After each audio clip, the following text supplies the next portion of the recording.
গত বছর বলরে নিয়ে গেছিলাম হাওরে ঘোরার লেগে। এই বছর অনেকদিন বাড়িতে ছিলাম, বৃষ্টি বাদল, সকাল থেকে বৃষ্টি, হাওরে যাওয়ার সময় নাই, মানে যাইতে পারছি না, বৃষ্টির কারণে মূলত যাইতে পারছি না। তো এখন বৃষ্টি নাই, এখন আবার ঢাকা চলে যেতে হবে, যে আজকে রাত্রে ইনশাল্লাহ আল্লাহ চাইতো ঢাকার উদ্দেশ্যে রওনা দিব। ভাবলাম যাওয়ার আগে অন্তত নিজের বাড়ির এখানে যেহেতু হাওরের পানি আছে, এইখানে একটু গোসল করে যাই, অন্তত আত্মাটা শান্তি পাই ফোনে।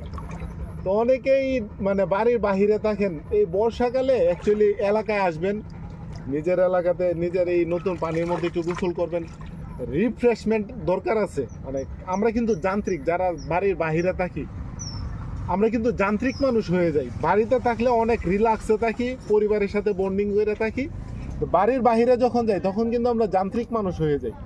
তো ওই যান্ত্রিক মানুষ থেকে একটু রিফ্রেশমেন্টের জন্য প্রকৃতির সাথে একটু মিশবেন, ভালো লাগবে, দেখবেন অনেক মজা লাগবে।